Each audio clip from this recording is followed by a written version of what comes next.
What will happen this NFL season?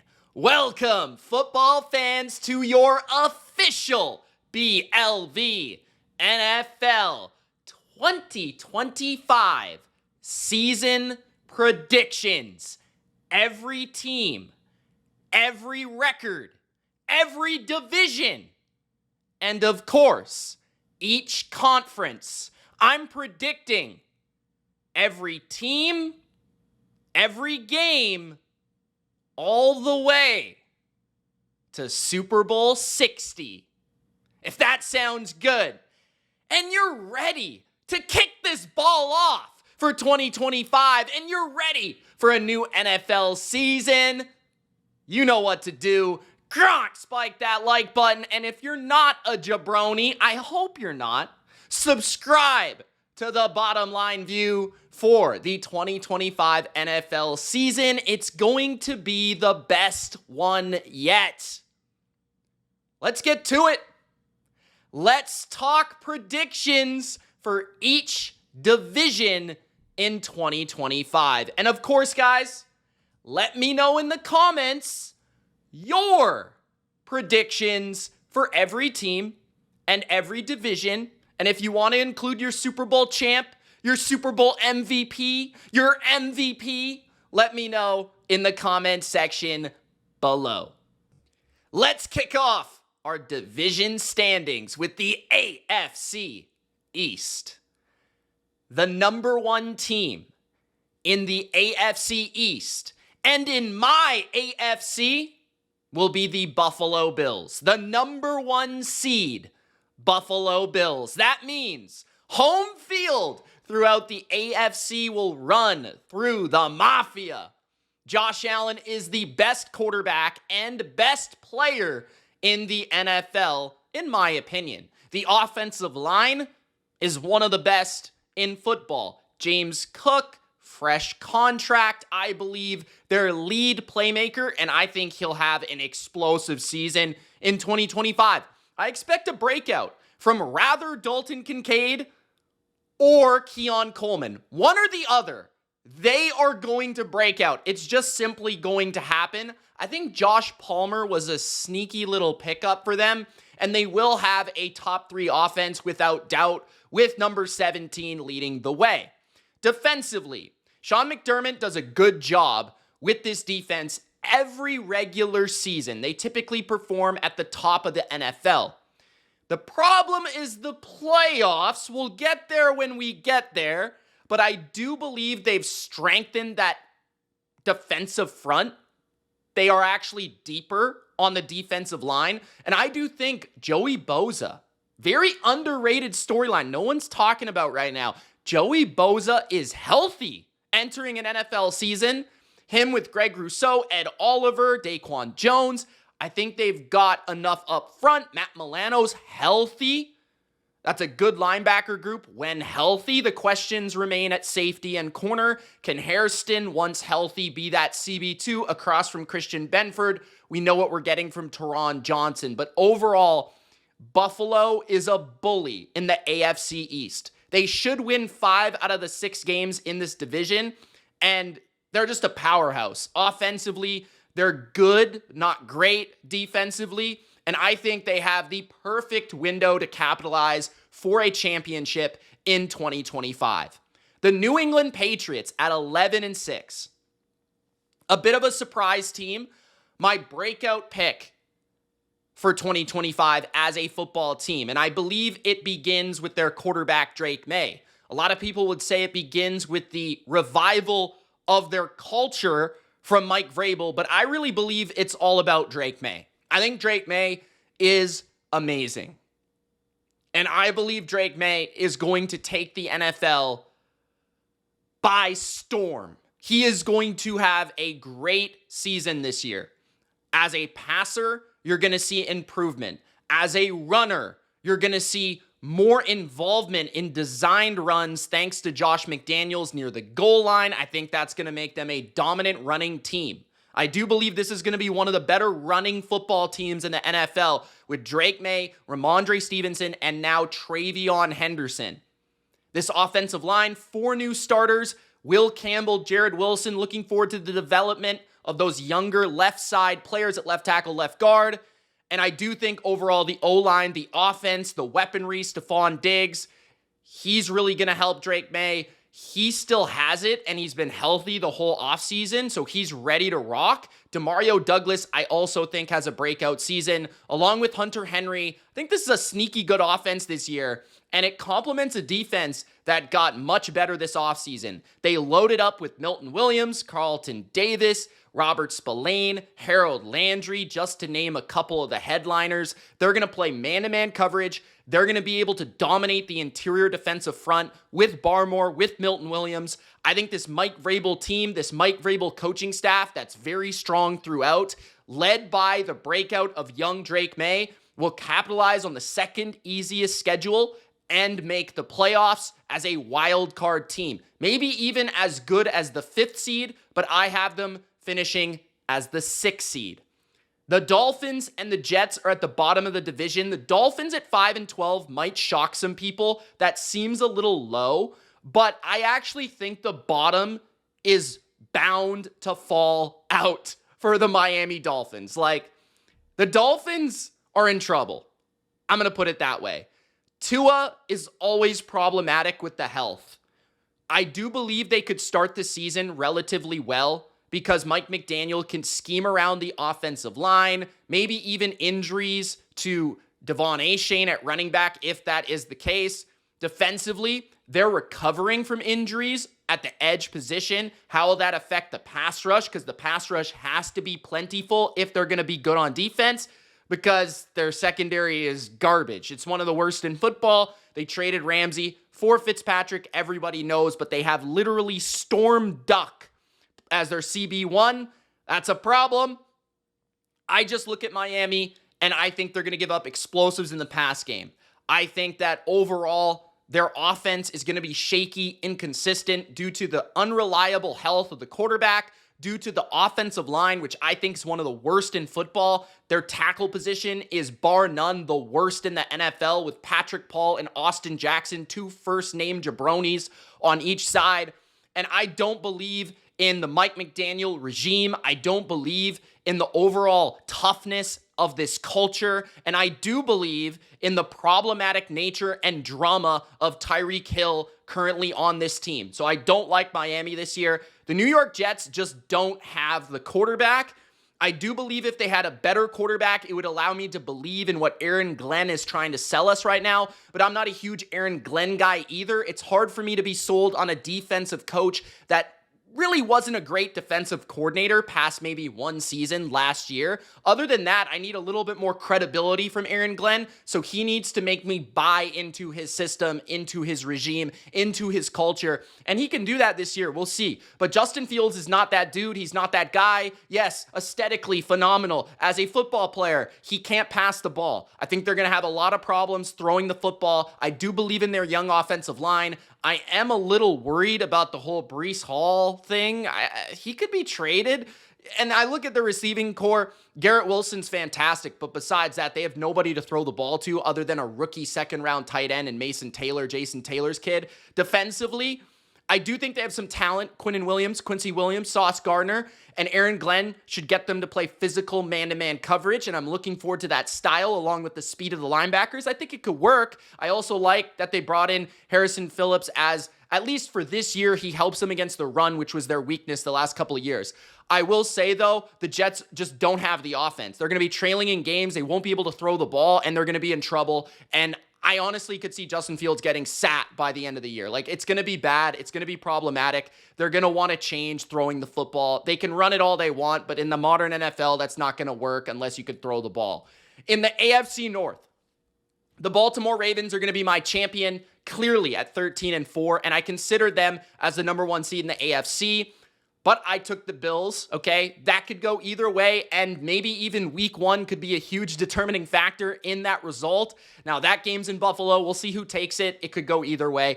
The 2 best quarterbacks in the league, in my opinion, entering the year, Allen and Lamar. Lamar, another probable MVP-like campaign this year. This team is ridiculous. They're loaded. Their roster is the best in football from top to bottom, in my opinion. They have the best secondary. I think they've improved their front because they added a first-round talent in the second round named Mike Green. They have Roquan, who didn't even play well last year, to be honest. He should have a bounce back at linebacker. They have one of the best run defenses in football, led by Matabike, right? Travis Jones inside. They still got the ageless Kyle Van Noy. Always been playing better ball as of late. And Kyle Hamilton is the best safety in the league. Alexander and Wiggins locking it down. Marlon Humphrey making plays. This defense could lead the NFL in multiple categories. I wouldn't be surprised. And it's complemented by literally the best offense in football last year. Derrick Henry running the rock. I think Zay Flowers has a huge year this year. He was a Pro Bowler last year, but I think he takes it to a new level, maybe even borderline all-pro capability out of Zay Flowers this year. I like what I saw out of Bateman last year, and I think that only grows. D-Hop for the depth. Andrews likely eventually. They don't really have any weaknesses. The defense should be better than last year from the beginning because they won't have to be kind of working through the Mike McDonald leaving. They have Orr in there working with this defense from day one. So, there's no questions about this team entering the year. They should be cleaner. They should be ready to rock. The Ravens are ridiculous. The Bengals are just so much fun. And I really want the Bengals to be a very good team this year. There are obvious questions about them, but I think at the end of the day, for as good of an offense as I believe they have, it's just very hard for you to not win at least 9 games. I have them ultimately going game by game, pick by pick with 11 wins. I see the Bengals going 11-6 because I think Joe Burrow is going to be probably the best quarterback in the NFL this year. I think him with Jamar Chase, T. Higgins, Mike Gesicki, Noah Fant, Yossi Voss, Chase Brown, they're going to rip the NFL's soul out of its body and just shred everybody game in, game out. And I think they're putting up 30 burgers every single week. Even if their defense isn't that good, I think the Bengals are going to be able to pace the game, control the game. Burrow is getting better and better and better with his just overall ability to operate, pre-snap, then post-snap with his accuracy and playmaking with the best receiver in the NFL. A defense that I think actually will improve because I think the coordinator will inspire change for aggression. I think that having this defensive line with some improvements like Shamar Stewart in the first round and TJ Slayton being picked up in free agency, I think the defense will actually improve. Dax Hill moving to nickel. I think they're making the playoffs because I think they're scoring a ton and eventually their luck will change defensively. So I have them at 11-6. I have the Steelers missing just by a bit at 9-8. Although to me, the vibes haven't really been great. I just don't know if Aaron Rodgers has anything left in the tank. I'll honestly be rooting for Aaron Rodgers because I have nostalgia for Aaron Rodgers, and he's that last remaining great of pretty much like my childhood. So I'm looking forward to Aaron Rodgers playing for the Steelers, especially a franchise as big as the Steelers and not the Jets. Come on. Also, right, Mike Tomlin, he wins games. He has a winning record. He's above 500 every season. So I'm not going to deny him the 9-8.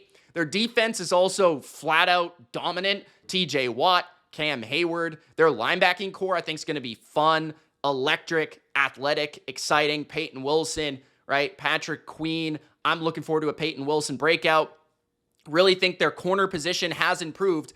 I think the thing with Slay and Ramsey and some of these pieces they picked up, Aaron Rodgers, right? They're old. So I'm a little concerned about the age of Cam Hayward. TJ's getting a little older. This is an old defense, and it's kind of an old team also. The offensive line is young, but that also kind of means inconsistency. Can Arthur Smith figure out a way to manufacture some passing game out of this group other than DK Metcalf? Who's going to step up? Roman Wilson, Jonnu Smith, Pat Freiermuth, right? Calvin Austin. Who's going to step up? Warren, Caleb Johnson. I think they'll figure out a way to have a decent run game. They'll be able to screen the football to Jonnu and things, and DK will make some explosives, but I feel like the offense is going to be a bit sputtering, and I feel like against teams that really know how to slow down the run, they're probably going to struggle. And I think a lot of their games are going to be defensive struggles where the fans are frustrated with Aaron Rodgers not taking enough chances. I think ultimately they're a defensive football team that lands around 8-9, 9-8, just missing the playoffs. Cleveland at 4-13.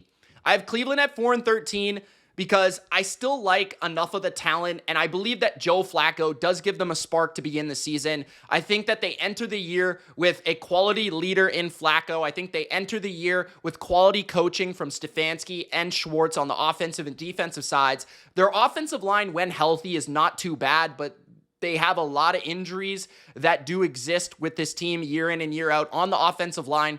And they're also a little older, right? Right tackle Conklin's a bit older, 30 plus. Batonio's getting old. Teller is getting up there. Pochis is getting up there. The offensive line age is concerning. The receiving core outside of Jerry Jeudy is a tad concerning. Can Tillman have a breakout year? Njoku, what does he have left? The running back position is one of the weakest low-key in the NFL. So depending on the run with a poor quarterback situation isn't exactly what they can do. And that's not ideal. Like, you want to have that Nick Chubb if you have Joe Flacco at 50 years old as your quarterback. I actually think Dylan Gabriel will be playing a good amount of games this year. And I think he might look good, which is also where I'm like, because I'm a Dylan Gabriel fan, so I'm also sprinkling in that I think the Browns might be a little bit better with their backup situation than people do give them credit, especially with a defense that can still have the best defensive player in football and one of the best lockdown corners in Denzel Ward and a generally pretty solid scheme with a bunch of good football players, especially the defensive front. Mason Graham, looking forward to his first season, but the Browns, 4-13, they're not looking forward to 2025 as their future. Their future is beyond this. Can they figure out if Dylan Gabriel or Shedeur Sanders maybe can play at quarterback? If not, they're set up for the future to get a quarterback. But I think this year's going to struggle. I just hope it's a little fun with Flacco and the rest of them. Next, we have the AFC South. The Houston Texans at 10-7 is my lead team without a doubt in my mind. Like, I think the Texans are easily going to win this division. I don't have any second thought. There are some people that want to be different and they want to take Jacksonville or they want to take Tennessee with Cam Ward. I just don't buy it. I think the Texans are one of the most talented teams in the NFL, and if you actually remove the offensive line from a roster ranking, the Texans would be probably in the top 3 in the NFL from a talent perspective, right? And they have easily the best quarterback in this division, CJ Stroud. They have the most reliable coach in DeMeco Ryans. And I do think they've made some pretty big improvements on that offensive side in terms of Nick Caley being the offensive coordinator, coming from that McVay, Shanahan-like system, coupled with his experience from Josh McDaniels and the Patriots and Bill Belichick. I think he has a nice little background where he could be a good play caller in this league and a good offensive coach. That should fix some of the protection issues, some of the communication issues on offense. They're giving CJ Stroud more control of the offense. I'm expecting Nico Collins to have an absolutely bonkers season where he goes for 1,600 yards.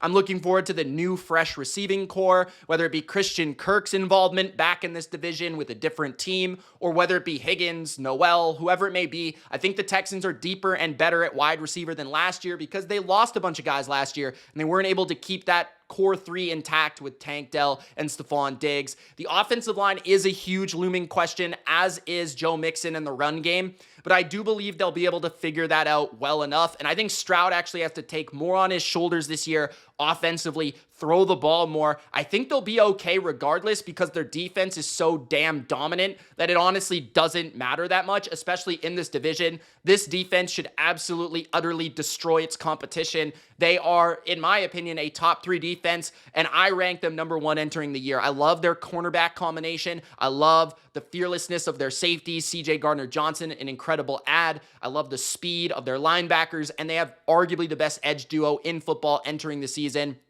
and probably the best pass rush overall in the NFL in terms of speed, ferociousness, consistency. DeMeco gets a lot out of this group. Danielle Hunter, Will Anderson could be a Defensive Player of the Year candidate. So the Texans, 10-7, make the playoffs, 4 seed in the AFC. Jacksonville, I have it 7-10 as the sneaky, decent, fun team, but not quite good enough to make the playoffs. Trevor Lawrence, I think, will improve, and it will be one of the stories for them this year is just overall Trevor Lawrence getting brighter and better this season and hopefully staying healthy, because I think Liam Cohen will unlock some of the easiness of just playing quarterback in the modern NFL. I feel like a lot of what he's been doing the last couple of years has been too difficult, too much downfield throws, too high of an A-dot. Get that A-dot down, screen the ball to Travis Hunter, get it out to Brian Thomas. I think Liam Cohen will certainly help. The offensive line is a bit shaky, but I do have my belief in Liam Cohen to make this offensive line better at run blocking. I do think bringing in a guy like Macari helps that overall, right? Cleveland's already a pretty good run blocker.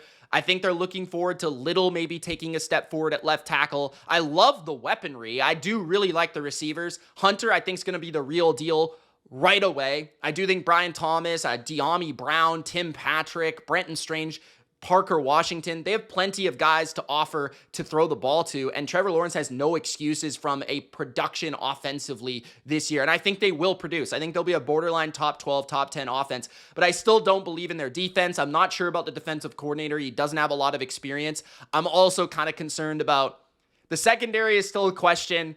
I don't know how much Travis Hunter is really going to help in that regard. I think he's a very overrated corner, but he's an excellent receiver. Safeties, they're stinky. And then, linebackers, they've got a couple edge rushers. Trayvon Walker could have a big year, Pro Bowl year for him, but I don't know. They're still a bottom 10 defense, like maybe worse. And I think that will lead to inconsistencies. I think the offensive line will lead to inconsistencies. And I'm not the biggest Trevor guy, but I do think he'll definitely be better. So I have them at 7-10. Indianapolis, 7-10 as well. I just think that they're going to find ways to win because they have a lot of talent. I think people don't really give them the credit where credit is due in terms of their offensive line, their defensive line, especially how good it is, how deep it is, their interior duo with Buckner and Stewart. They've got Franklin at linebacker. They've improved their corner group, improved their safety group with Bynum, with Ward. And I do believe that the new defensive coordinator, right? The former Bengals defensive coordinator, Big Game Lou, I think he'll come in there and make them a little bit more creative and diverse defensively and make them better. I think the offense with Daniel Jones is better than Anthony Richardson. I do think that could hurt Jonathan Taylor a little bit, but that will help their receivers like Pittman, who really suffered last year, like Josh Downs, who I expect to have a huge year, and Ty Warren, who could be a Pro Bowl level rookie tight end. I think they're going to funnel targets to him. I think that this team is just going to be a pain in the butt. They're not necessarily going to be good, but they're talented enough to be in a lot of games. The Tennessee Titans, I think they're going to be bad, but kind of like fun, sort of like the Patriots last year, whereas like they were clearly bad. I think the Titans have a little bit more to offer than the Patriots last year, but with Cam Ward, similar to Drake May, they're going to be a little exciting. And you're going to want to watch them in certain games and certain outings just to see how the young quarterback's playing. Right? Cam Ward, at least, though, has a pretty inspiring offensive line. I think that with Callahan coaching it and with J.C. Latham moving to the right and signing Dan Moore and having Kevin Zeitler, with Skoronski, that's a really good guard duo. I think Tony Pollard really benefits from that on the ground eventually when Spears gets back. I think they could run the ball better than people think. And yeah, Cam Ward has a better offensive line than Drake May did, a better wide receiver one than Drake May did. The defense should be at least competitive, but I just feel like Tennessee, they just don't have a lot beyond Calvin Ridley in terms of the receiver options. Can one of the rookies stand up and make a play? Tyler Lockett, does he have anything left in those legs? I'm not so sure. Can Okonkwo finally break out? There's a lot of looming questions about the offensive playmaker talent, but one of them is bound to play well, right? You would think. I don't know. Defensively, they don't have any pass rush, and that's really concerning. It feels like their secondary is too dependent on L'Jarius Sneed, who is boom or bust, might not even play, might play. Who knows what he's doing? Is his head on straight? Who knows? They've got some talent in their interior D-line where Simmons and Sweat are just absolute monsters. They're going to be difficult to run the ball on. That could keep them in games, and Cam Ward could keep them exciting. He's a great leader for a young guy. I'm excited to watch him play. I just don't think they have the really difference-making offensive weaponry. A young quarterback with a poor head coach and not the best offensive scheme, in my opinion. And then defensively, they're just not great in their pass rush, which really hurts. And their linebacking core, too, is a huge question. So Tennessee's just too flawed for me to really believe in, even if I like Cam Ward. Next, to finish the AFC West, we have the Kansas City Chiefs, the Denver Broncos, Chargers, and Raiders making up the best division in the AFC. The Chiefs I still have with the crown in the AFC West. I'm not going to take it or strip it from them until I see otherwise, until I see them fall off the face of the planet. And I do have them falling a little bit at 11-6. That mostly has to do with their schedule, right? They have to play the best teams in the NFL, the best teams in the AFC. Even in the first 5-6 weeks, they play some really tough teams. They play the number 1 seed in the NFC. They play the Super Bowl champs, right? They play the Chargers. They have a really tough early season schedule without Rashee Rice. That's really going to hurt them. But I do actually I'm kind of, as a hater of the Chiefs, I'm a little scared about the prospects of this offense, where I've been ripping Patrick Mahomes all offseason, but I have to be honest, bro. Patrick Mahomes with the new haircut, he's looking slimmer, he's looking fitter, he's looking more muscular, he's looking good, man. I think that Patrick Mahomes could have a big year this year, and I don't know if Travis Kelce has anything left, but you would think he'd be trim and fit for the wedding. I mean, come on, he's got to look good for the celebrity wedding with Taylor Swift. And then you have, okay, Rashee Rice eventually. He's a wide receiver 1 in the NFL, by the way, when he comes back. Hollywood is still good and capable as a wide receiver 3 and a 2 for the meantime, right? Worthy, I think, can be that funnel him to screens. He's a deep threat, right? Kind of the short or deep kind of guy, right? Rice, Hollywood can work that intermediate level along with Travis Kelce. The run game is still a struggle. I'm not so sure that Pacheco is really going to be incredible, but I think he's definitely better at full health than Kareem Hunt last year, for example. And the offensive line, I do believe in Simmons at left tackle. I thought he was extremely talented at Ohio State. He looks the part so far. I am a little worried about left guard, but otherwise they should be well-coached, good offensive line, as they typically are under Andy Reid. So I expect them to be a much better offense this year from the jump. I think they're going to be better, more explosive, more fun to watch. Last year, they were just absolutely brutal to watch. They were so boring, and that's why I really despise them. But I actually think I'm going to be more inspired to watch the Chiefs this year because of that offense.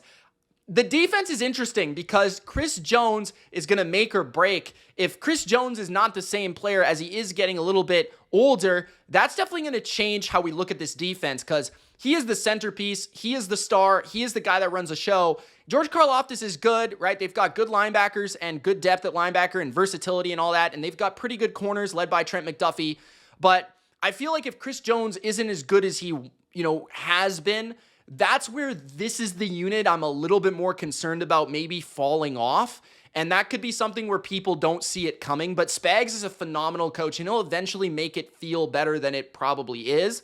But Chris Jones, it comes down to him. I do think that their defensive line is a little thin, and they've tried to address that throughout the offseason. It doesn't have a lot of talent. So it really does exist on Chris Jones and George Karlaftis to make something happen. Like I said, though, other concerning areas would maybe be safety. I do really like the corners this year after adding Christian Fulton. I do think that strengthens the unit. The linebackers are good. I think the Chiefs are the Chiefs, right? They've got great coaching, a great quarterback. I think they've improved offensively, even just because of Rashee Rice. So I think maybe they struggle early, but I think they get things going. Maybe they drop more games just because they won't be as lucky, fortunate, or have the ref calls the way they have because everyone's noticing it now. So at 11-6 feels fair. The Denver Broncos will make the playoffs at 10-7. I don't buy them winning the division because I just think the Chiefs are better. I just think that the quarterback's better overall. The team's better. I think the Broncos might have a better roster, but that doesn't equate to being a better team, okay? Especially situationally. I need to buy into Bo Nix in big games. I haven't seen Bo Nix win many big games. Not a lot of people talk about that from last year because he's a rookie. But hey, what happened when they got to the playoffs against a competent team? What happened when they even played a team like the Chargers, right? Like, he didn't even get to play the Chiefs twice. So, we need to see Bo Nix against good teams. They got hammered by the Ravens. I will say their defense should be absolutely monstrous. They did benefit from an easy schedule. So did the Chargers and the Chiefs defense last year. But I do think that the Broncos are going to be awesome on defense. I mean, their corners are great. Their secondary is phenomenal. They have the defensive player of the year. They can play man. They can play zone. They can blitz. I love how aggressive Vance Joseph is. I do feel like Dre Greenlaw and Talanoa Hufanga, while healthy, are going to bring them an energy, a feistiness, a physicality that is unmatched as that 49er duo. And then the interior D-line might be the best in football, right? You've got DJ Jones against the run. You've got John Franklin Myers against the pass. And you've got Zach Allen as probably the most underrated defender in the NFL. So I have the Broncos at 10-7. Sean Payton will not have a bad season. I just don't see it. He's too good of a coach. Bo Nix should still be good, if not ascend this year. I do really think that Harvey helps the backfield and the explosive run game, the screen game that Sean Payton loves. Evan Ingram, similarly for yak situations. I do think the receiving core is a bit of a question, but I'm a big believer in the Pat Bryant kid. I think he could have a pretty good year. Cortland Sutton looks fantastic in the offseason, and the O-line is as good as any. They just have to stay healthy. Last year, they were extremely healthy, so that's a little bit of a question that they could maybe be derailed by some health concerns. But overall, that's with everybody. So I have them at 10-7. The Chargers, I also have it 10-7 out of respect for Herbert and Harbaugh, but I'm not a believer in this roster, especially after Rashawn Slater went down. With Rashawn Slater going down, that really kills the vibe for me overall, okay? Like, the Chargers, I don't believe in the talent of the team. I don't believe in the defensive line. Right, Khalil Mack is very old. He's a Hall of Famer, no doubt. But can he take over games by himself? That's a tough stretch. Thule, good player. I don't believe in the interior after they lost Poona Ford. I love Minter, and maybe he'll prove me wrong, but I just don't know if he has a lot to work with. I think that he can definitely work with Henley. He's fantastic. I think he's one of the best linebackers nobody talks about. I think the safeties are really awesome. Like, Derwin James is the second best safety for my money in football, maybe the best. And their corner group is young and inspiring, but I still think a bit of a question mark. And the offense, I mean, yeah, Ladd, they bring back Keenan Allen. That helps a little bit. Can one of these rookies stand up wide receiver? Maybe the receiving core is so much better this year that it kind of, it allows them to overcome the offensive line deficiencies. But so much of this offense is going to be built around Hampton running the football with Greg Roman running the show. And I just don't know if they have that magic. I think that they're going to be a good team, but I don't see them as a great team, right? I don't know. I think I had to pick one team from the AFC to miss that made it last year, and I'm picking the Chargers. I'm picking the Chargers along with the Steelers. And then the Las Vegas Raiders will be 6-11, maybe 7-10, somewhere in that range. I think their defense is very flawed. People that are picking them as a sleeper team, I just don't know if they realize that the defense is just not it. I understand that they do have good defensive coaching, and Pete Carroll's a defensive coach himself, but the linebacking core is a bunch of, like, has-beens or, like, random pickups, and then, Devin White, Jermaine Pratt, like, give me a break. Landon Roberts is 1,000 years old. The defensive line is Max Crosby and not a lot else unless Malcolm Kuntz can regain that form. The cornerback group and the secondary as a whole, I don't think they can cover much. They're very flawed, and they don't have a lot of proven talent back there. So I think they might be able to be a better offense than we think. The offensive line, picking up some holes for Ashton Genty, although I will say the offensive line did not look good in the preseason in that regard. I will say that. Jacoby Myers holding out right now. Will he play? I think so. He's not that type of guy, in my opinion. Brock Bowers is an absolute beast. Not worried about that. Can Thornton break out? They need some of these receivers to step up. Amari Cooper, anything left in those legs? I will say, though, Geno is a huge improvement for them. That's the biggest area they improved, is quarterback. Going from Gardner Minshew, Aiden O'Connell to Geno Smith, the most underrated quarterback probably in the NFL. That's a huge improvement. It will make them a lot more entertaining. It will make them a lot more competitive on a week-to-week basis. It will make them a lot more explosive on offense, along with the Chip Kelly hiring, which I think is a good one. I just feel like the defense is so flawed, and in this division, you simply can't have a unit that is that flawed. So that is the AFC, guys. In the NFC, the Eagles will win the East and be the first repeat champion in the East since I think the Eagles in 2004. Yeah, 2004. If any team can do it, though, it's the Eagles. I believe with the best offensive line in football, the best back and maybe even player in the NFL, Saquon Barkley, A.J. Brown, the beast, the monster. Devontae Smith, fantastic. Dallas Goedert, probably the best player nobody talks about on this team.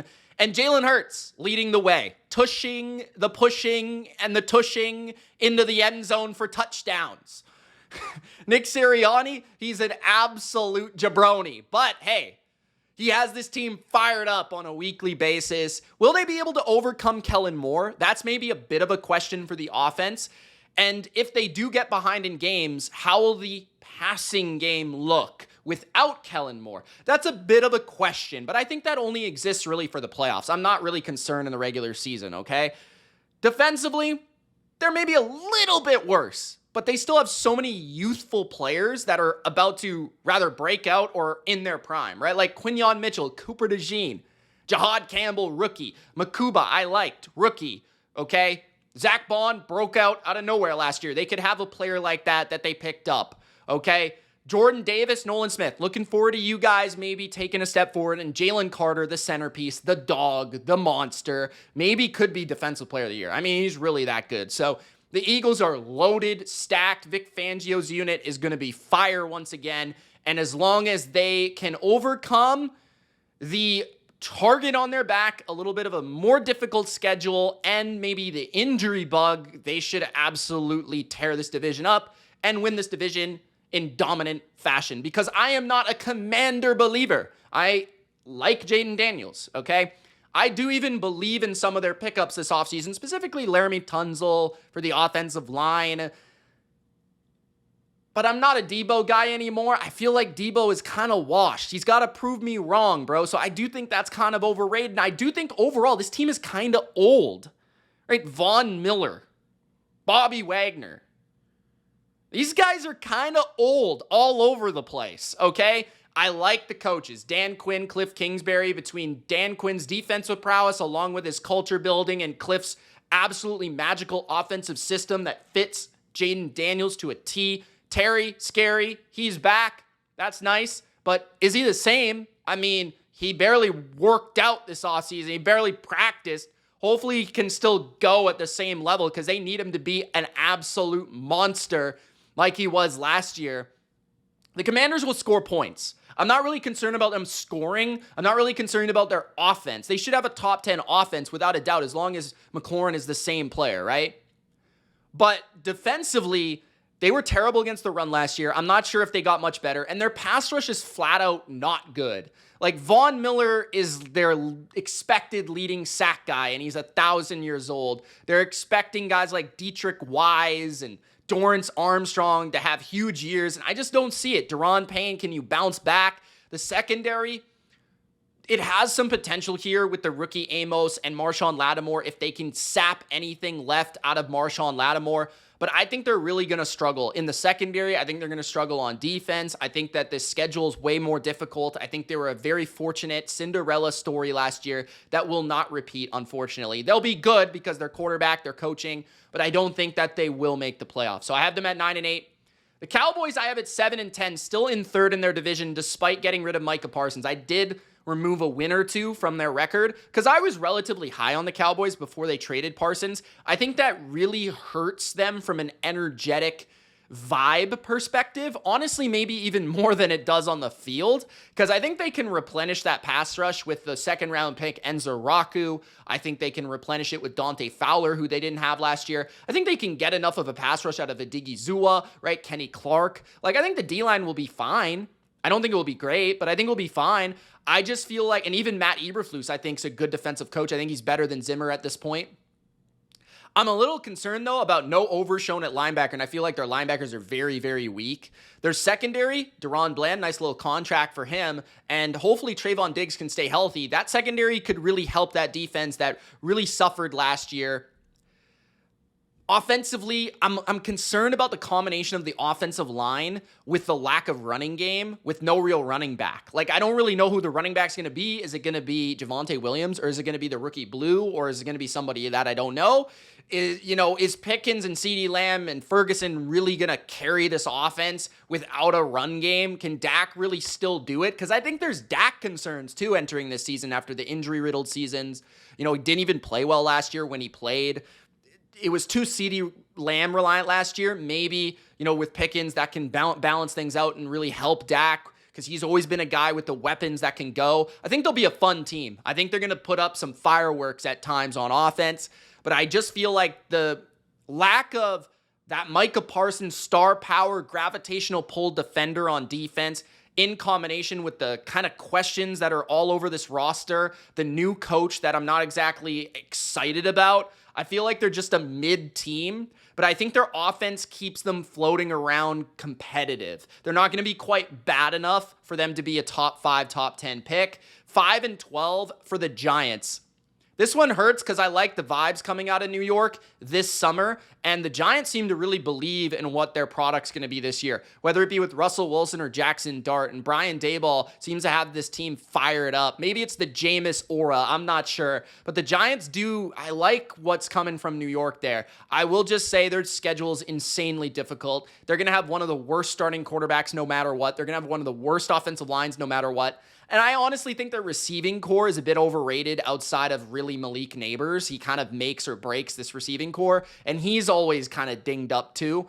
I do expect good things out of Tyrone Tracy, and I do think the defensive front is going to absolutely be a monster to defend in terms of blocking them. I mean, Abdul Carter probably wins Defensive Rookie of the Year. I think Dexter Lawrence dominates, might be Defensive Player of the Year. Could they do both in the same year? That would be pretty fun. And they've got good linebackers. Overall, Okereke at least, maybe not the other. But I do feel like Holland and Adebo help the secondary from not giving up explosives all the time. I think they're better. I think they've improved. I think they've raised their floor and possibly their ceiling. And this could be a sleeper team. I just don't really see it given the most important areas of their team, especially offensive line and quarterback. I'm just not quite a believer in at this level yet. Maybe if Jackson Dart can become something, we can talk. But I'm not sure I'm there yet with the young guy. NFC North, Detroit still wins the division at 11-6, but the Packers could easily win this division also at 11-6, both in the playoffs. The Lions, I just think have too much talent, and I think I believe in their culture. It's a combination of young players in their prime with a really good, inspiring, motivating coach. And yes, there's questions about the offensive coordinator, the defensive coordinator, the position coaches' losses. There's questions about the offensive line. No Frank Ragnow. There's questions maybe about who else rushes the quarterback besides Aiden Hutchinson. But hey, this defense, this team, they survived so many injuries last year, the most man games lost on defense last year. And actually, they do have some underlying metrics that do really help them, like the schedule that they do have is difficult, but the travel is not. It's actually the easiest travel schedule in the NFL, which is nice for Detroit. I'll also say that they play a ton in the dome. They're going to score points. There's going to be fireworks from Jahmyr Gibbs. Jamison Williams and Jahmyr Gibbs, is there a more explosive 1-2 in terms of like speed and electricity in the NFL? And Amon-Ra is probably their best receiver. And you have, I'm excited for this Isaac Tesla kid. I'm excited for what Sam Laporta can be in the new look. And then the offensive line, I still think is good. I'm not saying it's going to be phenomenal or absolutely power people into the ground like they have been, but I still think it's going to be good. And I trust Jared Goff. I like Jared Goff. I think he's very smart. He's better than people give him credit for. People that are saying he's only a McVay product, they were wrong. People that were saying he's a Ben Johnson product, I think they will be wrong. This defense, I think they've got plenty of guys that could be on the rise. Still Brian Branch, still Kirby Joseph Young, Jack Campbell still all young, right? Terrion Arnold getting better. DJ Reed gives them some solidified security at corner, right? And Aiden Hutchinson might be Defensive Player of the Year. So the Lions are really, really talented. I'm not going to discount that and take them out of the playoffs. The Packers, though, I am very excited for this team because I think Parsons was a missing piece to a certain degree. Him and Rashawn Gary perfectly complement each other. Gary is really good, especially against the run, and Parsons is really good, especially against the pass. And Devontae Wyatt, Quay Walker, and Edgerrin Cooper are all potential breakout candidates. Their safety position is very strong. They have questions, with the corners, but I think overall their pass rush is going to be fire, and I think that their run defense will still be fine. I also really like their defensive coordinator. He really improved them last year, despite some talent that I didn't really think they had a great pass rusher, and I didn't really think they had a great corner, which that says a lot about the coach, okay? Offensively, Matt LaFleur can really coach, and they do have Jordan Love healthy. The offensive line, I think, is low-key going to be one of the best in football. Josh Jacobs is just an animal, and I think Tucker Kraft breaks out. I think Golden was a nice little explosive draft pick for them that can bring them something they haven't had. Eventually, when Watson comes back, Hopefully Reed can get healthy. This could become a truly elite receiving core with all the pieces intact if those expected jumps happen from the golden first-round pick, from Kraft at tight end. I think Love goes nuclear this year and throws a ton of touchdowns. So I think the Packers really win a lot of games and make the playoffs. The Vikings, I have really had a tough time settling in with the Vikings and my record for them. But I have them at 9-8 with a winning record, but missing the playoffs because I just don't know if I believe in JJ McCarthy. I didn't really believe in him at Michigan, and I don't know if I believe in him at the NFL level. I also have seen this thing with Kevin O'Connell and the Vikings in recent years where they're up one year and they're down the next. Like, I kind of need to see that consistency continue. And I don't know. Like, yes, they added Jordan Mason, and yes, they got better on the interior offensive line and the offensive line in general. They did add two players that are good players when they're healthy, but they do get hurt a lot. Ryan Kelly, Will Fries have been hurt in Indianapolis. It's part of the reason they moved on, right? And Aaron Jones is getting a little bit older. Jordan Mason is fine. I think a lot of what he brought was Shanahan-based. I'm going to be honest. Like, I don't know if their run game is truly great enough for it to counteract a rookie essentially at quarterback who's going to make mistakes and can't really fuel a passing game the way that even Sam Darnold could with those weapons. And I do understand the weapons are very good, especially when Addison returns from his suspension. They did add Adam Thielen, and Hawkinson's healthy. And of course they have Justin Jefferson, right? They're going to be absolutely explosive at times. But I do think there's going to be a roller coaster ride all offensive season, which is going to have one good game, one bad game. One good game depends on the defensive coach they might be facing that day, right? Defensively, I do think they're going to be very good because Brian Flores is fantastic. I think he's the best defensive coordinator in football, but I do have concerns about their corner position. I think that they can be shredded if you give them an opportunity. If you could pick up their blitzes and know where it's coming, I think you can really shred them and get some explosives. I'm not a huge fan of the speed of their safeties or their secondary, and I do think their pass rush is really good, but a lot of it is fueled by the scheme. So I just feel like the Vikings are... It's weird. Like, I can totally see the upside. I totally see them potentially, if they have that quarterback, to be a top 10 offense and a top 10 defense. But at the same time, there's something off about this team that I just can't quite jive with. I feel like I'm not quite there with them this year. But I wasn't there last year, so who knows? The Bears I have at 7-10. I'm not a Caleb believer, and it really comes down to that. Because I like Ben Johnson. I think he's fantastic. I think he's a wizard. The offensive line was actually better than people thought last year, and I think it's only improved, of course, with Hall of Fame Joe Thuney, Drew Dahlman, top center in football, one of the top, and Jonah Jackson's a solid player. I also think Colson Loveland is going to be lovely in the NFL right away.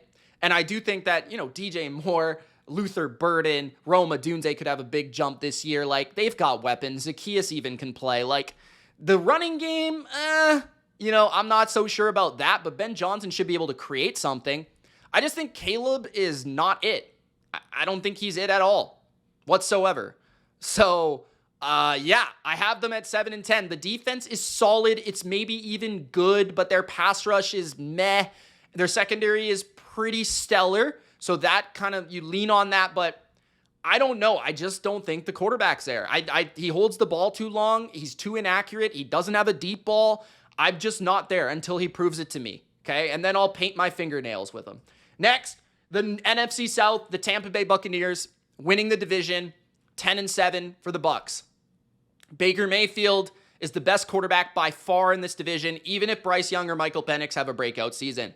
The offensive line, when healthy, is going to be the best in this division, in my opinion, even above a good Panthers and, of course, an injured Falcons unit. Tristan Wirfs, though, he is like one of the most important players, on this team in the NFL at his position. Like, he's the best left tackle from a pass blocking and even overall perspective, in my opinion, in the NFL. So he needs to be healthy eventually. I think he will be. Chris Godwin eventually hopefully can help them out, but I expect a big breakout from Emeka Egbuka complementing Mike Evans, who can get it done each and every year with 1,000 yards. Bucky is also going to be leaned on big time. This run game might be leaned on a little bit more than expected with a new offensive coordinator as well. The defense is the looming question for the potential and ceiling of this team. Todd Bowles is not my favorite head coach. He's a good defensive coordinator overall, but he has really kind of dipped since becoming the head coach. Rather because the defense has gotten older, Maybe because they've dealt with more injuries, they've had a lackluster pass rush. I'm not exactly sure the reasons why, but his defense has not lived up to it. Like last year, they were easily one of the worst defenses in football. They could stop the run, but everybody shredded them through the air. It was absolutely ridiculous. So that needs to be better. I think it will be a bit better. I think it will be a bit better due to the secondary depth so they can withstand more injuries. I also think that Winfield should be healthier. I also think that their pass rush could be a hint better because maybe Diaby or maybe Cansey take a step forward, or maybe even Hassan Reddick adds a spark. But I think the defense will be a tad better in that regard, right? Vita Vea is a monster. Levante David can still ball, right? The offense, though, I do think it will be worse. I definitely think it will be worse just because of the injuries that they've already withstood and are going to withstand.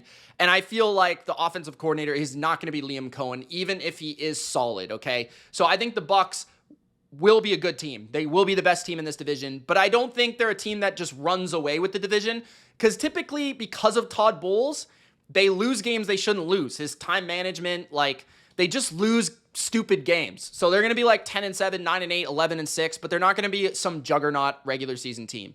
The Falcons are 7-10. I maybe would have had them 8-9 if McGarry was there because I think that does make a huge difference for the pass protection for a guy that's pocket centric in Michael Penix. And the offensive line was really the strength of their offense, but they do have Bijan who can get by, by himself. They do have Drake London who's going to have a massive year. I think Penix is going to just spam him.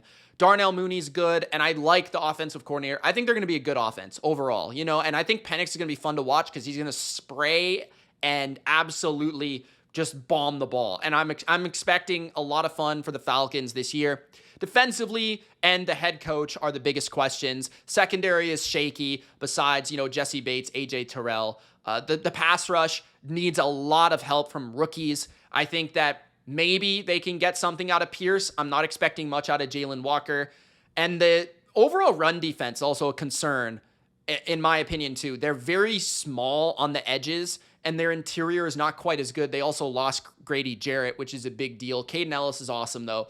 I think the Falcons, they're going to be fun, kind of like the Jags of the NFC, but they're not going to be good, in my opinion. And Penix is going to have some problems. He's going to have his up and downs. It's his rookie season, essentially. The Panthers, 6-11, just because I believe in Bryce having a step forward. I believe in Canales and his overall vibrance and positivity. I believe in the offense, the offensive line. It does suck that they traded Thielen and also Jalen Coker got injured. Like, that really hurts.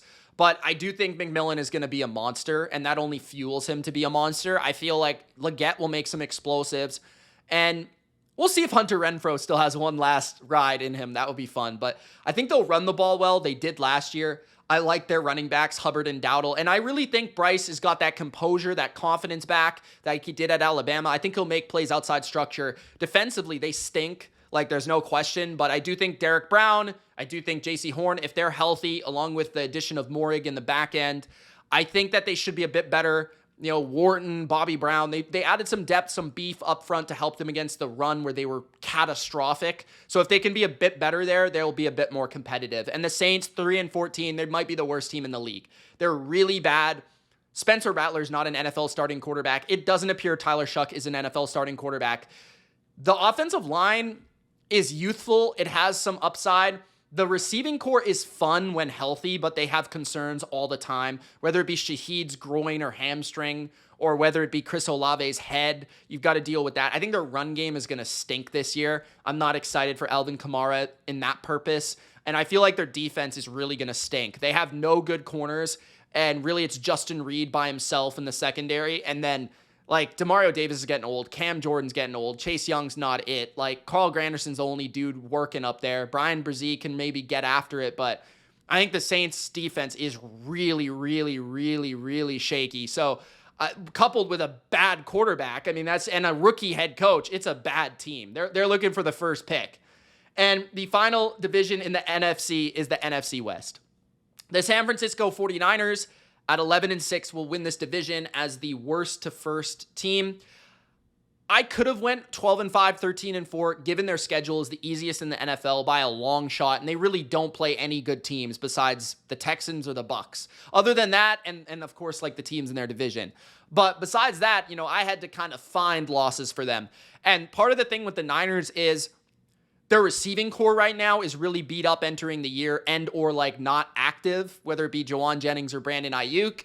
And the defense is very young, and I think that will take some time for them to grow under Robert Saleh, even if I do really like Robert Saleh. And I'm actually really looking forward to the upside of this defense. But I think the Niners are going to be one of those teams that could be very dangerous if things are humming and they're healthy by the end of the year. Of course, health for this team overall is just always a concern, right? But they do have so many stud players. I think McCaffrey has a huge bounce back season and is a monster offensive player of the year candidate. I think George Kittle is still an absolute dog.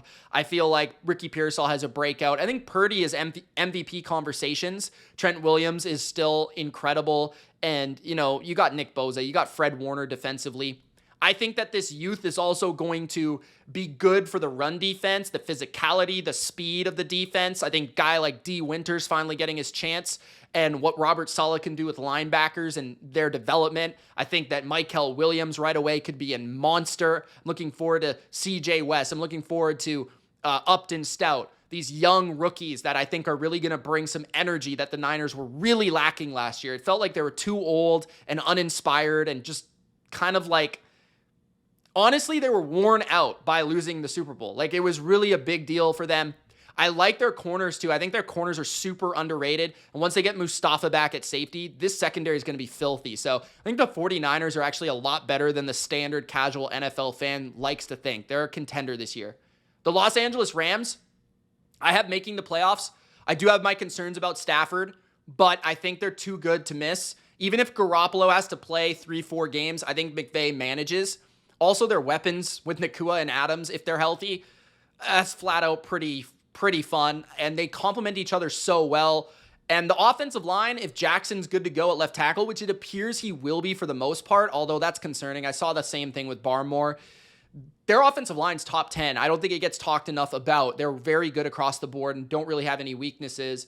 So the Rams I have at 10-7, as a wild card team. So I have the Rams making the playoffs still, even if Stafford's hurt for a couple games. The defense is flat out filthy in the pass rush, like Kobe Turner, Jared Verse. You got Young coming off the edge, Fisk. There are secondary concerns, speed concerns, corner concerns. Can Witherspoon keep it up? Can Williams still go as their CB2? The safeties are young, though. Maybe some development there. Their linebackers are flat out maybe going to be exposed. But I feel like their coaching under Shula last year was actually so good that it made us forget about Raheem Morris. So the Rams will make it. The Seahawks are going to be like my surprise NFC 7 seed, okay? I have them also at 10-7. That means 3 teams in the NFC West. Now, what inspired my playoff teams, the NFC and the NFC West, was the schedule. All 4 of these teams have easy schedules. I actually have them all here finishing with an above 500 record, which might be unrealistic, but they're all really close. And that might ultimately hurt the Rams if Stafford does get hurt or something, because that could really hurt them in this race. But Seattle, I really like how they've looked this offseason with the combination of how I know their offense is going to play. The run game under Kubiak in complement with Sam Darnold off play action, in complement with Kenneth Walker, Jackson Smith and Jigba, and then a defense that I think will be flat out dominant under Mike McDonald with a really good front 7. Byron Murphy expected to jump. DeMarcus Lawrence added to the mix, right? Ernest Jones solved their run defense problem last year. They were very good by the end of last season. Nick Emanuary is one to look forward to at safety, and Witherspoon and Woolen in the back end. So I think the Seahawks are going to be stellar on defense. I think that carries them throughout the season and hopefully makes them better at home. And then the Cardinals finish off the NFC West. I was really high on the Cardinals early in the offseason, and it fell flat because I just can't get there with the lack of improvement offensively and Kyler Murray. I feel like the passing game is really the problem. And it comes down to, is Marvin Harrison truly the alpha target? I'm not sure. Like, he wasn't that last year. Trey McBride's awesome, but they need more explosiveness, and they don't have a lot of speed out there out wide, and that really hurts Kyler to throw the ball downfield. Their run game's awesome. Their run scheme is a lot of fun, but they need to be able to throw in big moments. I don't think they really can, even if I think their defense has been one of the most improved units of the offseason. With draft picks, Will Johnson should have a great year right away. Their safeties are really good, and their D-line got way better with Josh Sweat, Calais Campbell, Dalvin Tomlinson. They brought back Baron Browning, so the Cardinals are improved. There's no doubt. I have them improving this year, but I just can't see in the most important areas them stacking up, especially with the Niners or the Rams, when it comes to coaching or it comes to quarterback or it comes to passing the ball. So I have them last in the division, and that is the NFC. Your AFC playoff teams. The number 1 seed is the Buffalo Bills. A more favorable division, easier schedule than the number 2 Baltimore Ravens. The number 3 is Kansas City winning the West, still winning the West.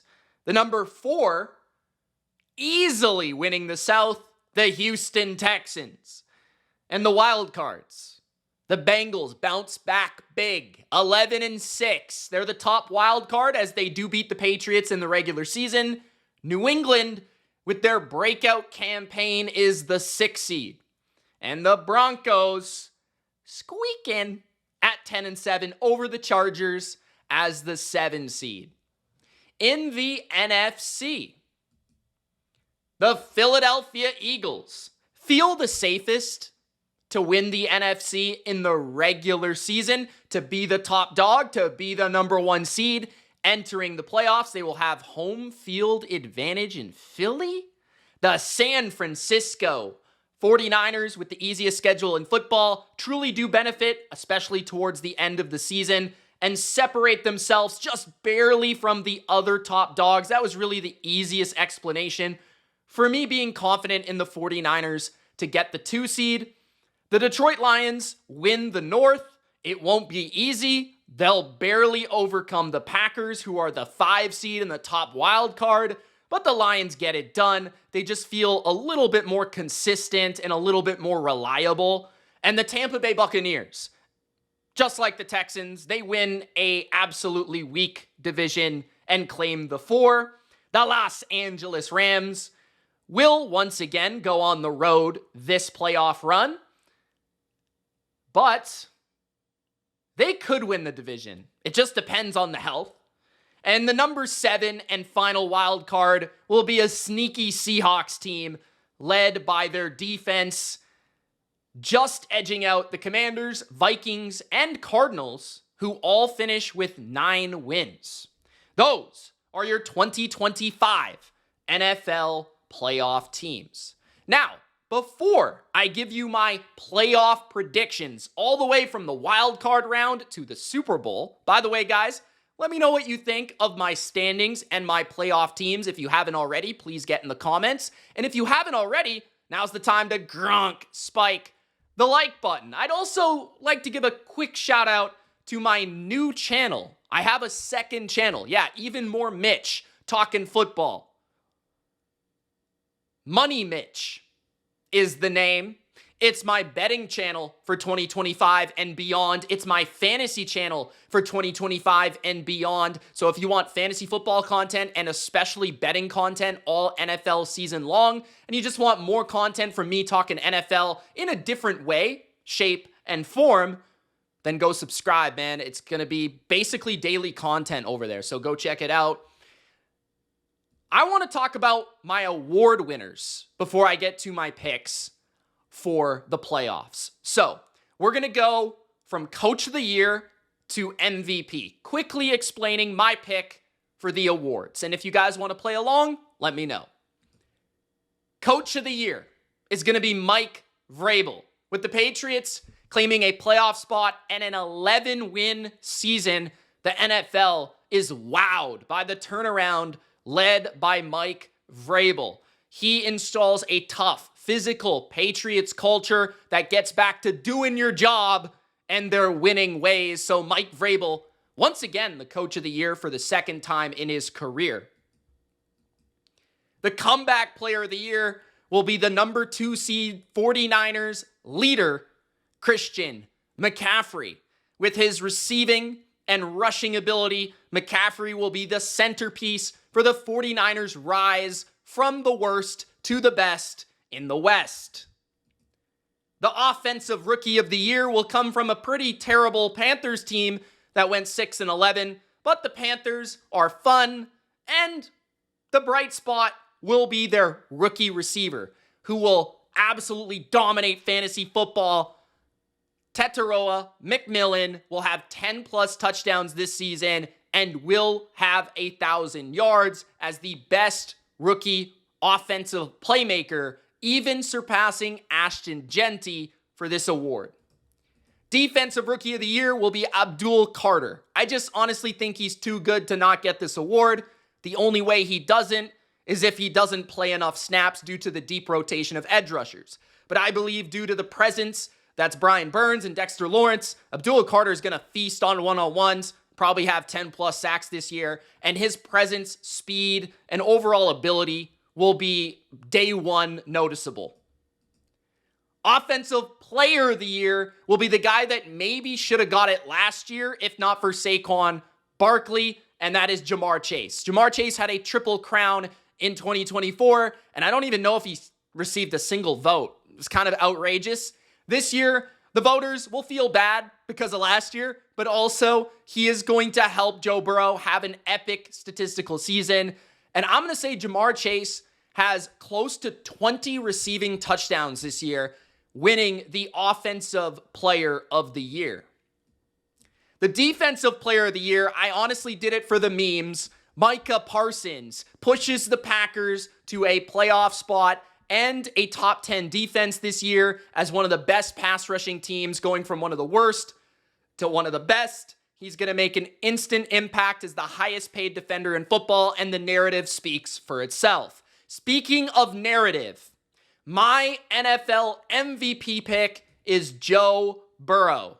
Yes, the Bengals will not be the number one team in the AFC. They won't be the number one team in the AFC North, but they will have the MVP as the guy that leads the NFL in passing yards and passing touchdowns, leads a team that everybody believes is offense-centric. The only reason they're in their playoff spot is because they score a lot of points, leading the number one offense in all of football. ESPN will be all over the narrative, including Dan Orlovsky, and everybody will be talking about how Lamar won the award, Mahomes has won the award, Allen's won the award, and the only guy left is Joe Burrow. The only guy that deserves it is Joe Burrow, and his stats that he will put up this year will prove that he deserves MVP. Whether he's the number one seed or not, he will be the most valuable quarterback and therefore the most valuable player. That is my MVP pick for 2025. Guys, let me know in the comments your thoughts on my award predictions. Now, it's time for my playoff picks, working our way from the wild card round through to the Super Bowl, beginning on the AFC side. We have the number 2 seed, Baltimore Ravens, hosting the Denver Broncos, and I'm going to do a little bit of a matchup breakdown for how I see it here in early September and how these teams could look in January. So, Baltimore at home. We saw this game last year. Bo Nix as a rookie, the Broncos on the rise, the Baltimore Bullies absolutely bullied them up and down the field. And it's hard for me to get that out of my head, I'm not going to lie. But I do think if there is a defense that could cause some problems for the Ravens, it technically on paper should be Denver, a team that does have very good edge rushers that could cause some pressure on passing situations and passing downs, right? A secondary that has the hybrid capabilities and the man coverage abilities to maybe stifle the Ravens receivers, load the box up, try to contain Derrick Henry, and use their speed of Nick Bonito and Dre Greenlaw and others to corral Lamar Jackson. So this would be a really good matchup on that side of the ball. The question would be, would Denver be able to go toe-to-toe with the potency of the Ravens with their offense against a Baltimore Bully defense led by Roquan Smith, Kyle Hamilton, and one of the best secondaries, at least in the NFL, assuming health? I think it would be very difficult for the Broncos to really move the football and find a lot of consistency in this game. When it comes to playoff football, the smoke, the mirrors, the RPOs, the screens, they don't matter as much as straight drop back pass and straight bully football. I think Baltimore just has more avenues of running the ball, more avenues of creating explosives. They have much more experience. And I think Bo Nix would really struggle to drop back and throw the ball against the NFL's best secondary on the road in a hostile Baltimore venue, in really a game where the Ravens are expected to win. They're fairly heavy favorites, and they're a team that's expecting to go on a run. So I would have Baltimore winning this game by 10 to 14 points. I don't think Denver would lie down, but I don't think this would be a game that would be an upset. Next, we have the AFC wildcard matchup of the New England Patriots traveling to Kansas City. The Chiefs at Arrowhead, where they once lost the 2018, 2019, depending on your perspective, AFC Championship game, Mahomes and Brady. Well, it's not Mahomes and Brady, it's Mahomes and May. That's right. It's Drake May, baby. And will it be time for the Patriots to upset the dynasty in Kansas City? This would be a pretty compelling storyline. Mike Vrabel has played the Chiefs pretty competitively in the past, including beating them a couple times, taking them to overtime with Malik Willis at quarterback, and even facing them in an AFC Championship game that was at least very close in the first half, if not 3 quarters. I think this game would be pretty close. And honestly, I think what I lean on here is it's in Arrowhead, and I just think the Chiefs have more championship pedigree. I think they have some more playmakers, and I feel like they would just make more plays in the fourth quarter. While I do think that New England would give the Chiefs a lot of issues because Vrabel would have his defense prepared, and I think they'd be able to play some man coverage against the Chiefs, really get physical with the Chiefs. The Chiefs don't really have a good run game. They can also get some interior pressure against an offensive line that no longer has Joe Thuney with Milton Williams and Christian Barmore, right? I feel like Rashee Rice would be slowed down in this game by Christian Gonzalez. I feel like the Patriots defense would come to play, and I think Mahomes would not have his best statistical outing here. I think the other side of the ball, though, Spags is creative, Spags is a game plan coach, and Spags against Josh McDaniels. We've seen this before. I will say, Josh did a really good job with the Raiders, having some really close games against the Chiefs and preparing really well. So both these coaches know each other extremely well. They faced each other in Super Bowls. They faced each other in AFC West matchups. I feel like what it comes down to me would be, I think that the Chiefs, again, at home, the Patriots, with maybe the weaknesses starting to show up on offense, whether it be the offensive line and their protections on big downs for Drake May, or whether it be the unreliable having a number one against one of the better cornerback groups in the NFL. I think either way you slice it, the Chiefs just have a little bit too much for the Patriots, even if it would be a pretty good game. Then we have the Cincinnati Bengals at the Houston Texans. This is an either way game. I feel like this could be a really compelling on-paper matchup between the best offense in football and the best defense in football, at least what I project to be the best on both sides of the football. And I think what it would come down to is whether or not the Bengals could win the defensive matchup. Could the Bengals be able to get some pressure on CJ Stroud?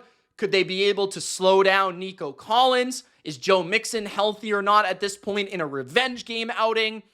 There's a lot to look forward to here. I think this is ultimately, though, the deciding factor is the Texans would have a defense that, as good as any, could halter and slow down the Bengals. I feel like the Houston Texans could... Did I say halter? Is that even a word? I don't even know. Is halter a word? Halt the Bengals? I don't know what I was saying, bro. I was so confused there. But anyways, the Cincinnati Bengals, they have Jamar Chase. They have T. Higgins, right? But the Texans have Derek Stingley. They have Kamari Lassiter. So who wins those one-on-one matchups? Can the Texans at least feel even and go toe-to-toe with Cincinnati on the outside? That might allow the Texans to get some pressure on Joe Burrow, get some sacks, get some pressure, slow down the Bengals enough. On the other side, I just feel like the Bengals defense, CJ Stroud would take advantage of it. He has Christian Kirk. Maybe Higgins or Noel have broken out by this point. Sneaky Dalton Schultz. And of course, Nico Collins, I just don't think would be covered by Cincinnati effectively. I think the Texans are the more complete team here. They have the home field. They have the stifling defense to take on the best offense. I'm leaning defense in the playoffs here. I'd take the Texans to advance to the divisional round, but it should be a really good game. In the divisional round, the number 1 seeded Buffalo Bills in their first appearance in these playoffs would take on the Houston Texans in Buffalo. Now, this is a game that I have the Texans winning in the regular season in Houston. This game would be played in Buffalo. So we would have seen this matchup now twice in the last 2 seasons. This would be the 3rd time Stroud and Allen would play. Now, I think a key factor here, first of all, is mixing around. That certainly would be a big deal because this weather might not be favorable for the Texans. The Texans are built as a dome team. They're built on speed. And the offensive line might also struggle here a little bit more. And the ability to rely on a run game would be crucially important. I also wonder how CJ Stroud would fare in that weather. He did play at Ohio State, so he has some sort of experience with colder weather, but he's obviously not Josh Allen, as well as the cheat code of Josh Allen running the ball, which is a cheat code. I also think that the Bills would have a better game plan in this one, seeing them for 2 times during a year. I think their run game would come in handy against the Texans here in this game. So I would lean Buffalo. I definitely don't think this would be a blowout, as many Bills playoff games typically are in their first game. But I would say that the Bills are able to win because they're in Buffalo. They know the weather. They know the environment. A dome team going outdoors with a leaky and weaker offensive line.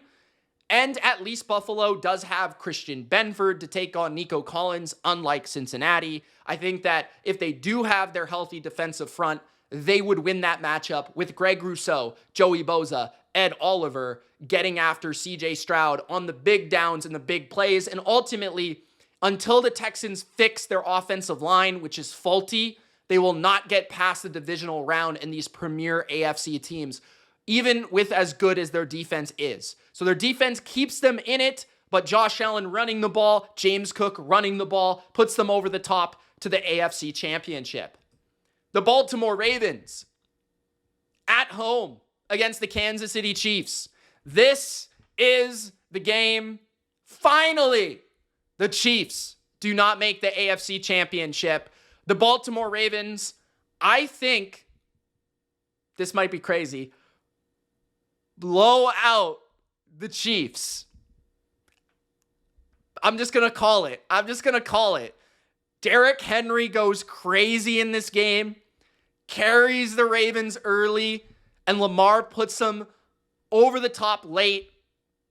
I think you're going to get a really good game from Mark Andrews and Isaiah Likely, who will be healthy by this point in the season. The tight ends featured in this game plan against the weaker coverage linebackers and safeties of Kansas City. Derrick Henry complementing that offensively. Lamar Jackson running the football in what would be a colder game.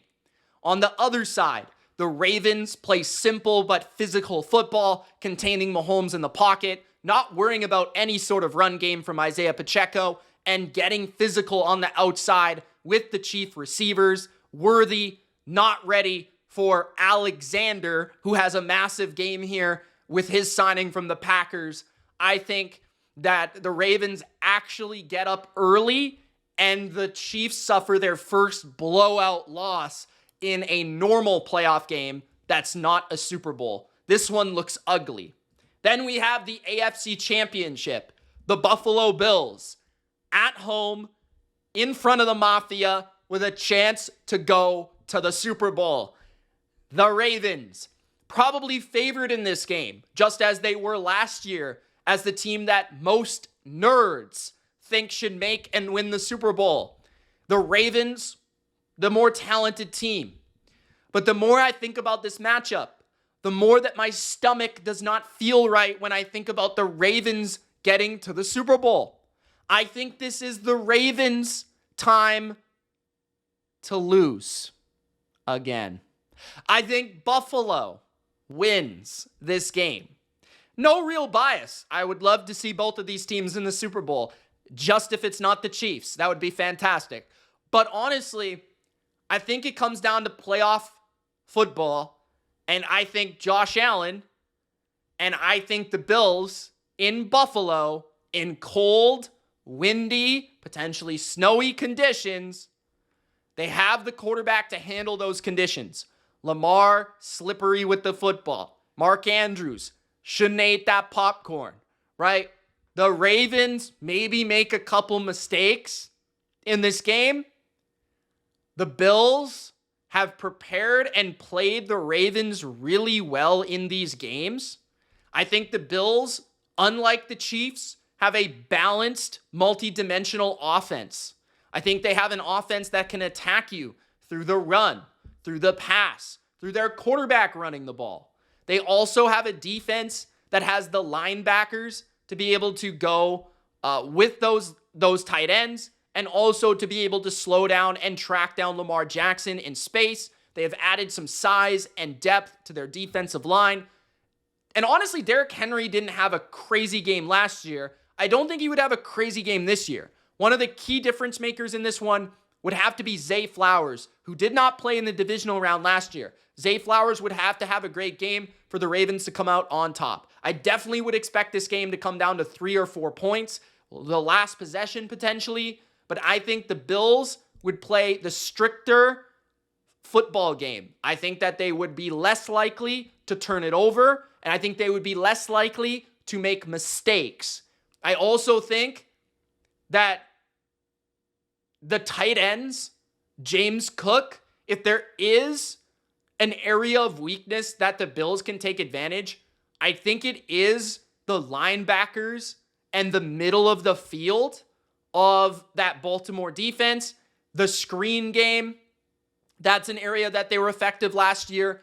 Running the ball, a little bit better than opponents that play the Ravens, right? That multi-dimensionality. I think it's very challenging for the Ravens to contend with both, okay? So whether it be Kincaid, or whether it be James Cook, or whether it be Dawson Knox, or whether it be Coleman, Shakir, they have so many different options that they can pick on with so many different, matchups.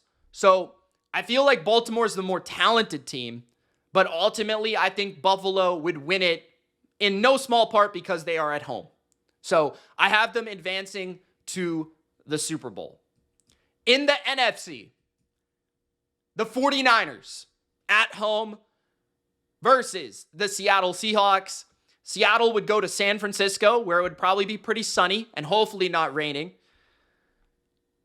I do not want to see Sam Darnold versus Brock Purdy in the rain. I definitely do not want to see that. That would be pretty ugly. I think ultimately this game would come down to which team do I think can throw the ball better. I think that both teams can run the ball. I think both teams will be good at running the ball. But I think ultimately, I'm taking Brock Purdy over Sam Darnold in a big game. I'm taking Kyle Shanahan, and a guy that's never lost in the wild card or divisional round as a coach. He has never made it to, not the NFC Championship or not the Super Bowl. He has literally made it every time he's entered the playoffs. So I would have him beating Seattle because I trust Brock Purdy in the big moments. I don't trust Sam Darnold under pressure. And I don't think Seattle has the weaponry in the passing game that the 49ers have. Whether it be McCaffrey out of the backfield, Kittle over the middle, whether it be Ayuk, who will be healthy, Jennings, who hopefully will be signed, or Ricky Pearsall, I think the 49ers will be able to find their matchups, execute, and they're also very experienced in these big games. The young Niners defense will be at home, flying around, and also Nick Bosa will be feasting on the Seahawks offensive line. So give me San Francisco to win this game fairly comfortably for a divisional matchup that we see in the playoffs. The next wild card matchup would be the Tampa Bay Buccaneers at home versus the Green Bay Packers. This is a very interesting game. Todd Bowles has typically done fairly well against Matt LaFleur's Packers. This is interesting, though, because I don't know if I trust the Buccaneers in terms of their coaching in this game. And I don't know if I trust their defense, their secondary. I do think that the Bucs have the front and the run defense to slow down Josh Jacobs. But I don't think that once the Packers have all their weapons together, whether it be Matthew Golden, Tucker Kraft, Christian Watson, who will be returning, or, Jaden Reed at full strength, Romeo Doubs, I feel like the Packers could create a lot of explosive plays against the Buccaneers secondary, and that would be problematic. I also think that the screen game and the pure speed of the Packers offense is extremely impressive. This is also one of the younger teams in the league against one of the older teams in the NFL. On the flip side, I do think that this game would probably be fairly decently high scoring because I feel like the Bucs could find some ways to keep the Packers pass rush off balance, whether it be by Bucky running the ball or just having hopefully Godwin fully healthy, Emeka Egbuka, and then, of course, Mike Evans against a cornerback group that's not going to be able to match up. So it's going to come down to the Packers' ability to get some crucial pressures. They do have a very good defensive line. Micah Parsons now, Rashawn Gary now. This would obviously not be a colder weather game. This would be probably a warmer weather playoff game as it's in Tampa Bay, which definitely helps Tampa as opposed to going to Green Bay. I ultimately think, though, that I would give the Packers the coaching edge, and this game is razor thin. I feel like this game could go either way based on the matchup, but I just trust Matt LaFleur and the Packers way more than I trust Todd Bowles and the new offensive coordinator that I have very little information about. And I really like the Packers defensive coordinator. I felt like last year he elevated that unit. I felt like last year he, really did a good job against the Eagles, despite them being undermanned on offense and really unable to score. So I think the Packers will be prepared for this playoffs in a way that they haven't been prepared in a long time, simply by having more balanced, well-rounded coaching. So I'm going to take the Packers here to win this game. Todd has also struggled against these schemes before in terms of Shanahan and McVay. So could LaFleur maybe look at those sort of things and try to reflect that? We will see. That would be a great game. Next, Detroit in Detroit against the Los Angeles Rams. I'm going to take the upset. I'm going to take the Rams to go to Detroit for the first time ever. Matthew Stafford beats the Lions. He beats the Lions when Jared Goff and the Lions are actually at their best. I think they might have beat them in the first year that Stafford was there, but that doesn't even count. That's not when the Lions were the Lions, okay? This really counts. In Detroit, the fans are buzzing, but the Rams come in there and they win. I think the primary difference is the Lions' offensive line is not quite as dominant, physically sharp, physically dominant without Frank Ragnow. The Rams' defensive line is stronger. Poona Ford added to the mix to stop the run and slow down Jahmyr Gibbs and David Montgomery. I really do like the Rams scheming on offense and defense. Stafford in a big game is always nails.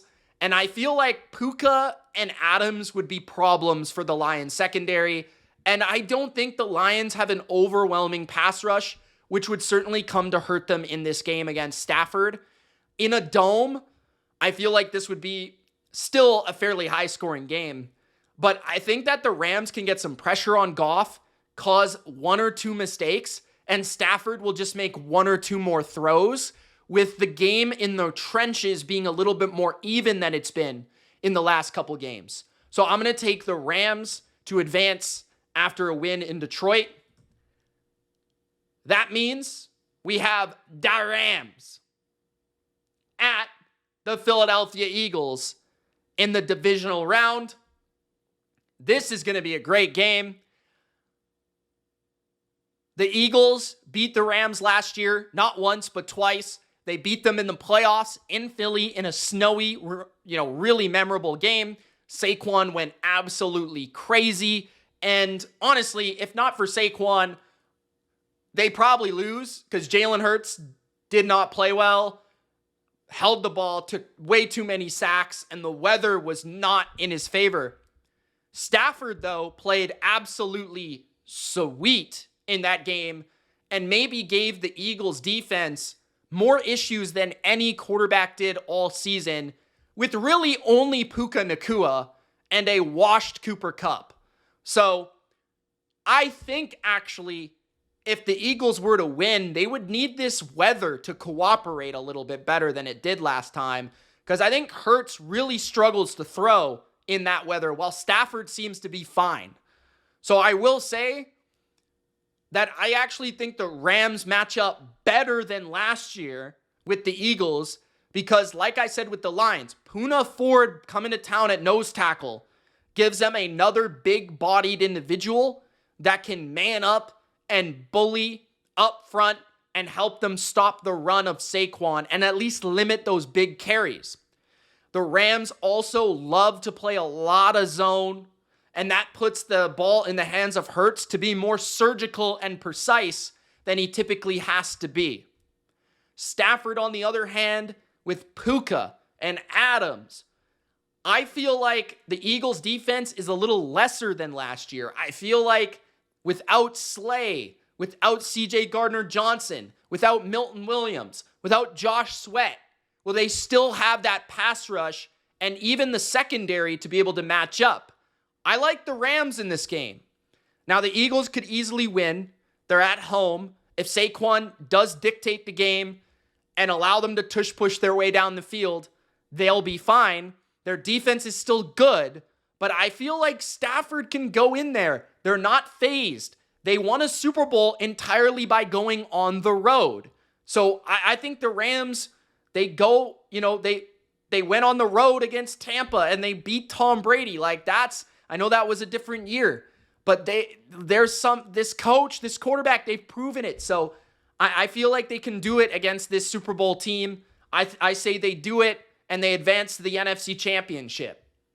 In the other NFC divisional game, we have a rematch of the game in San Francisco from 2 seasons ago.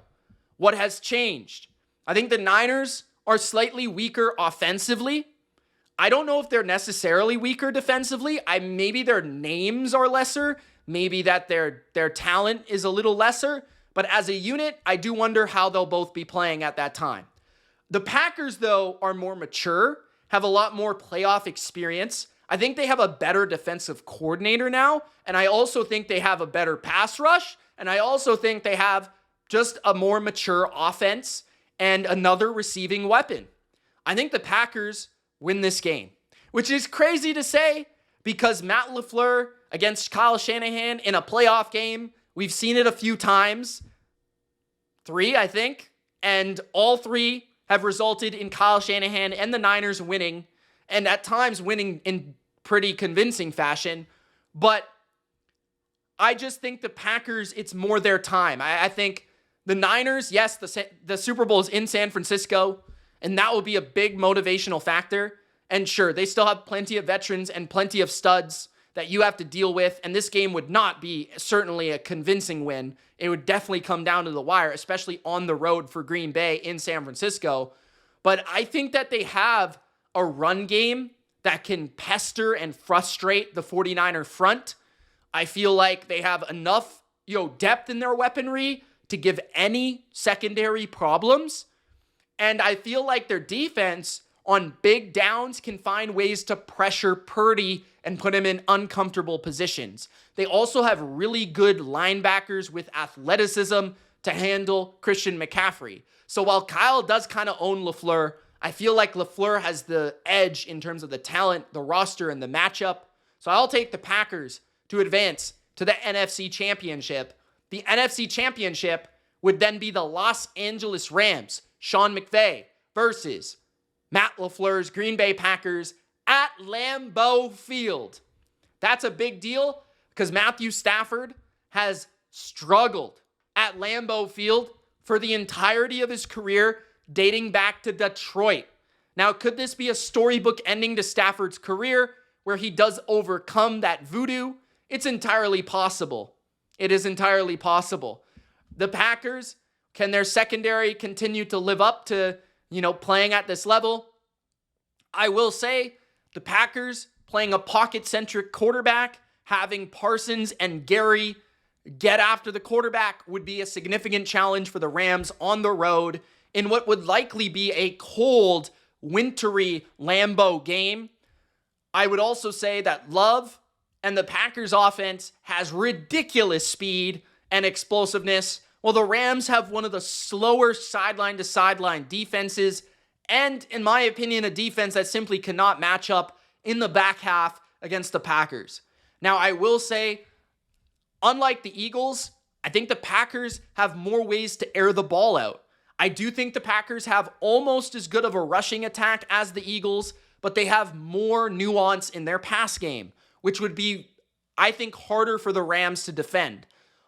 I also think that weirdly enough, the Packers defense doesn't match up too bad with the Rams. We actually saw this game last year. The Packers did win it fairly convincingly in LA. I think that LaFleur has actually gotten the edge on McVay more often than not throughout their careers. And being that this game is at Lambeau, I'm going to take Parsons and the Pack to get to the Super Bowl. So I am picking kind of a surprise, I guess, in the NFC. I'm going to take the Green Bay Packers to face the Buffalo Bills in Super Bowl 60 in San Francisco. Now, I would much rather this be the 49ers for the fun of it, but this would be a great Super Bowl nonetheless. I would look at this game as being more of an offensive game. Josh Allen against the Packers with a relatively weak secondary for this setting. I would also say that the Packers would give the Bills defense problems in a variety of ways. The speed of their receivers, the depth and the plethora of playmakers, as well as the physical run game that they do feature. The Packers are a very explosive passing game. The Bills were an explosive passing game that have proven to morph into multi-dimensionality. They can go explosive, but they can be more dink and dunk and control. I think this is the game that Josh Allen secures and solidifies himself as a Hall of Famer and as one of the best quarterbacks we have all seen ever. I think Josh Allen goes nuclear in an epic Josh Allen performance, putting up nearly 350 total yards and 4 total touchdowns. I think the Bills win a shootout, a fun game, a shootout, and Buffalo is able to come out on top by making a game-winning field goal and not missing a game-winning field goal. The Buffalo Bills win this game 38-35 over Jordan Love and the Green Bay Packers. I'm hoping it would be this good and this competitive and this close, but I really do think both offenses would have a lot of fun out there. And I do think that the Packers, they're good, but I just feel like if Josh Allen gets to this game, he's not losing. And I don't know if the Bills would punt, to be honest with you. I don't know if they would even look to punt. They might go for it every time. So Buffalo wins over Green Bay in Super Bowl 60. Guys, let me know what you thought of my predictions for 2025. My Super Bowl MVP, of course, Josh Allen. Let me know in the comments what you guys think about my division standings, my playoff predictions, my award predictions. Enjoy 2025, man. It's going to be a great season on the channel, a great season on the new channel, Money Mitch. Go check it out. Go subscribe. And love you all. Thank you for a great off season. Let's enjoy the season together. Peace.